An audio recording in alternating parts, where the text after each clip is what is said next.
We need to balance terrible TikToks with perhaps ones that could have some good advice or humor so we can laugh and be happy. Huge thanks to ZipRecruiter for sponsoring this video. Let's get started. Whoop. Please stop stressing about getting enough protein with every meal and just get enough for the week on Monday. Oh man, people are really going ham on these nutrition bros. You know, like we say like 30 to 40-ish grams of protein because that's all your body can absorb. But like, that's not exactly true. 30, 40 is giving the max signal for protein synthesis, to stimulate protein synthesis. Once you have more than that, you're not really getting more bang for your buck, but you can absorb more as time goes on. So pace yourself, spread it out.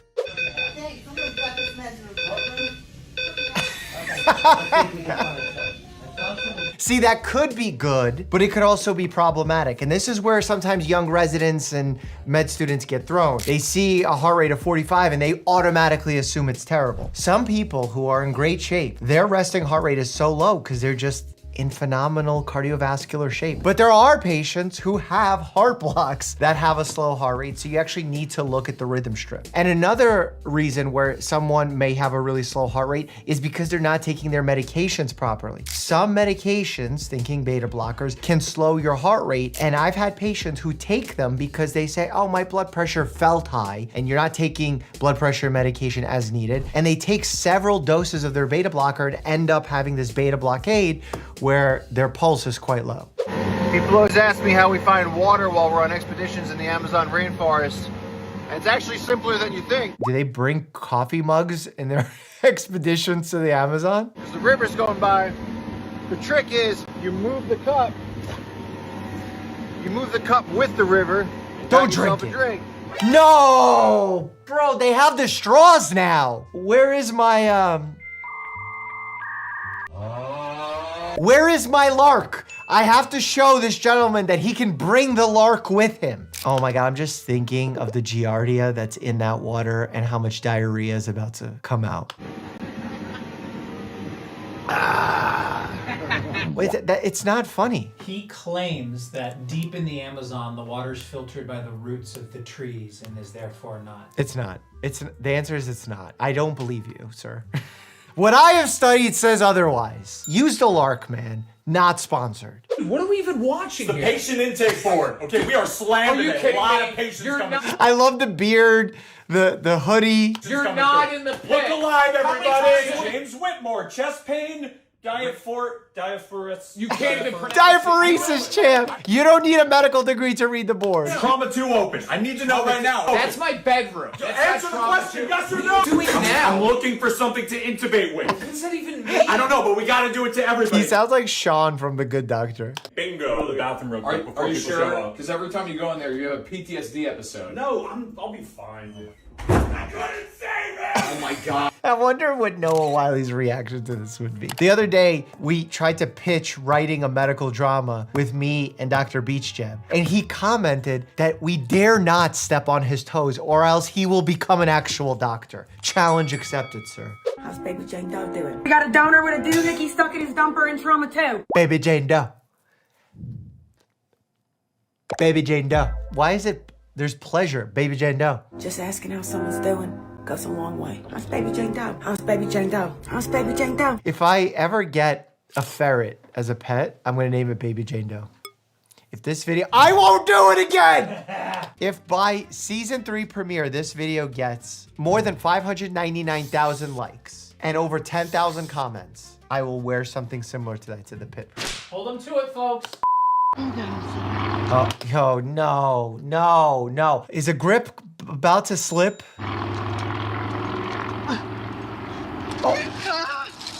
Oh, one of the hooks slipped out. The anchors. Oh, at least the next anchor caught him. Man, that's so scary. That's why I stick to indoor rock climbing, bouldering, and I haven't done it in a while. I will say when you do boulder and you climb, even when you do the beginner climbs, the feeling in your forearms and on the skin of your hands is like nothing I've ever felt before. It's truly amazing for good reasons and bad. Good that it gives you a nice little pump, but bad reasons because you have to develop all these calluses and everything's burning and it's chalky and dry dry and then you put moisturizer on, it creates this like weird paste. I don't know, we got to find a better solution for it. Slow and steady to build up the calluses until you're ready. Not bad. Oh, never go on a run to see how injured you are. That is not how you test it. If you're running like that, you're injured. If you're gonna do it, doing it in a controlled environment is way better, like a treadmill. Because here, if something pops out, if a car comes, if you need to speed up because someone starts chasing you, you won't be able to adapt. Why train till failure when you can just go straight to failure? In theory, that sounds like it could be plausible, but it's not, because it's the time under tension and you could only fail for so long if it's your first rep. There are certain exercises like cheat curls and stuff that could be plausible in this way, but you can't just fail right away.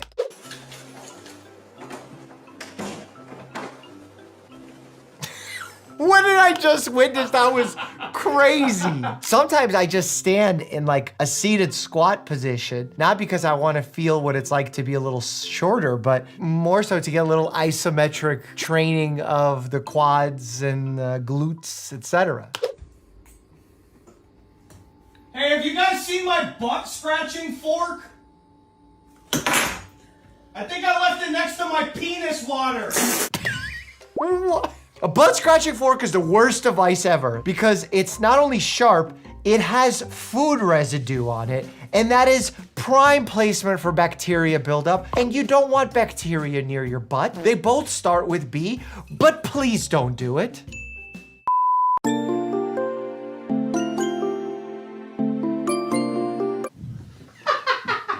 What the hell?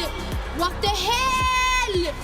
What in the kitten was that? This is why you don't drowsy drive. It can be even more dangerous than drinking and driving, and residents are horrible at this. That's why a lot of hospitals have programs that if residents feel sleepy, they can ask and they can get their transportation covered. This is liver, gallbladder, spleen, and large intestine. What? Just covering 4 different organ functions. Is he slapping him with a fly stick, a fly swatter with some glue? And he's talking about organs that are in the abdomen? Nothing too hard. Almost there. He's bruised the out of him! Good enough. We're good. He could have just done a really bad blood draw and formed the same bruise without slapping him with a fly swatter. That's good. Perfect. Perfect for what? How is that impacting his gallbladder? The gallbladder's right here, champ! Murphy him! Don't make fun of patients.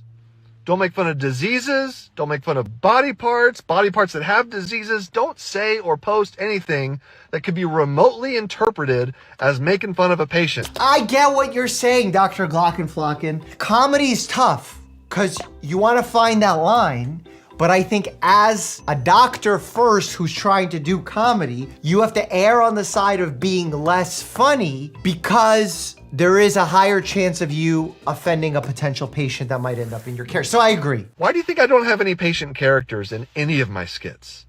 Because I don't want to say anything that's going to undermine the public's trust in what I do as a physician. And some patients, because of insurance or the way that the system works or it's an emergency, might end up in your care. And if you said something rude or mean about them and they have no choice but to see you, that's not ideal. Make fun of literally anything else. Right? This is why God made orthopedic surgeons and the entire field of urology and whatever it is rheumatologists do.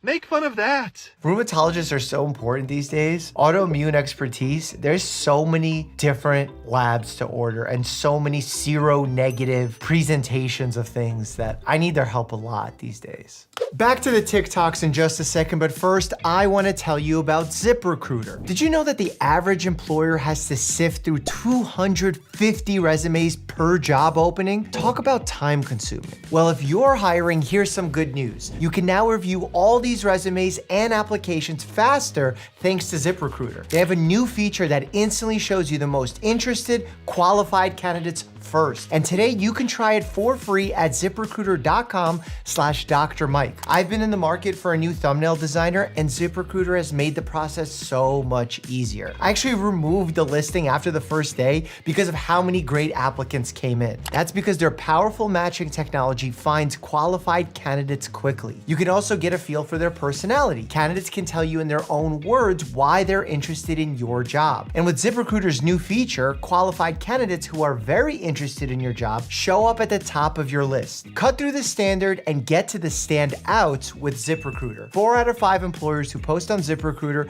get a quality candidate within the first day. And now you can try it for free at ZipRecruiter.com/Dr. Mike. That's ZipRecruiter.com/Dr. Mike. Meet your match on ZipRecruiter. Hi, I'm Maggie, and this is my foot before Swan Lake.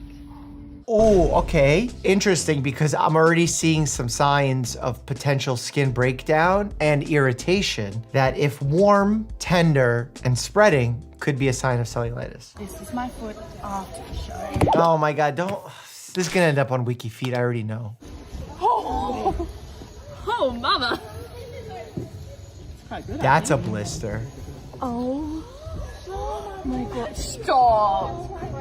What? That's gotta be a blister meets pedal edema. Elevation, compression stocking, and rest. Oh no. The usual debate is whether to eat it from the middle or from either side, but this is a new one. If you'd like to do that, that's your prerogative. I wouldn't recommend it for safety reasons, health reasons. That one, pull that one. No, next to it. The one next to that. Stop! You're yelling. Stop yelling. Listen, Just say yes or no. Yes or no. Yes. Honestly, when I do telemedicine appointments and patients are on the phone, and I try to ask to see like the back of their throat if they have a throat symptom or an abdominal pain or look into their nasal mucosa. It is tough because the flashlight is on the other side. Sometimes it doesn't work at the same time as the camera during the virtual appointment. It's really tough. Like in the office, we have all the equipment perfectly suited to take care of the patient. Their stuff at home is not always up to the task. And sometimes their Wi-Fi is not great, and therefore it's super blurry and it's not ideal. Look at her leg. Oh, it's a prosthetic. It's a prosthesis. Oh, don't freak the baby out. I can't laugh at this because you want the child to develop a natural curiosity and safety in the scenario, and here you're just traumatizing the poor kid. That was the slickest way I've ever seen any human move their body outside of the Jabberwockies. The flotation skills are great. Got talent too. Es que Dani, Wow. Wow. God, the joints are so mobile. I don't have that mobility. Is that a Nerf dart?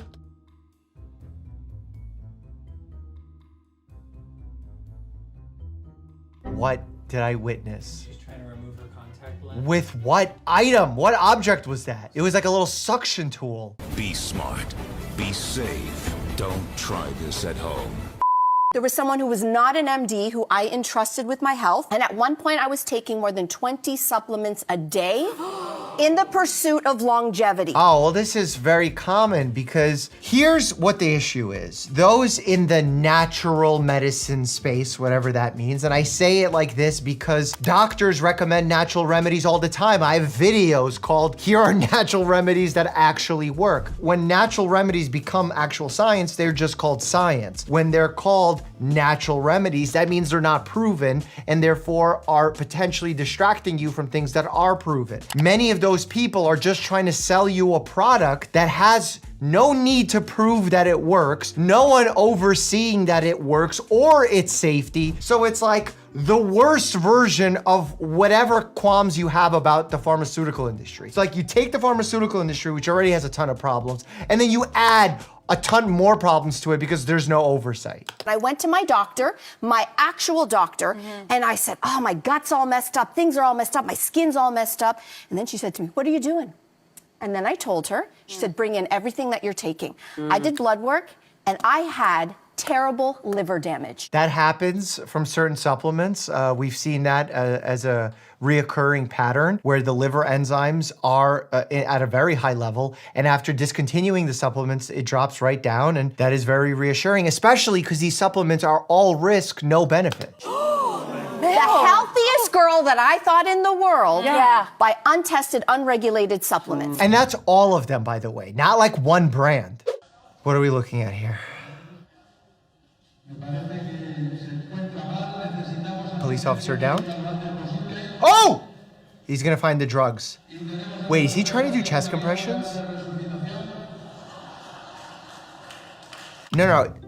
I'm gonna give the doggy a pass because I was about to say those weren't 2 inches deep. Those are terrible chest compressions. But maybe the doggy is just trying to first do a little sternal rub to see if the police officer is awake. Because if there is a reaction, you shouldn't do chest compression. So this is valuable. And the dog is listening for breathing. So let's see what happens.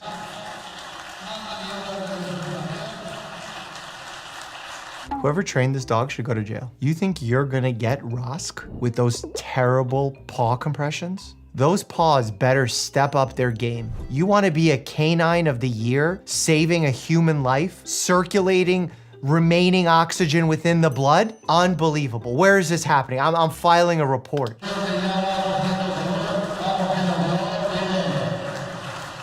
You know what? I'm being harsh. And in fact, I've been proven wrong. It knew this dude was not dead.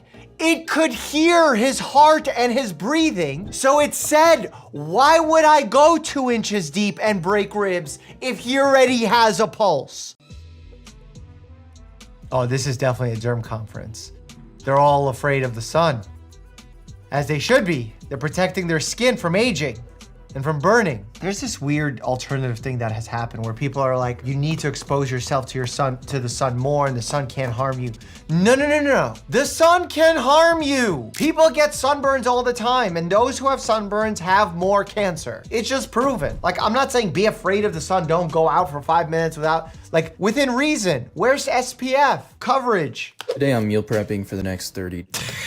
Oh my God, this reminds me of the Basement Yard podcast when they asked me if a hot dog takes off 10 seconds or 10 minutes of your life. No, a hot dog does not shorten your life by 10 minutes. Well, what if you get like good deli hot dogs?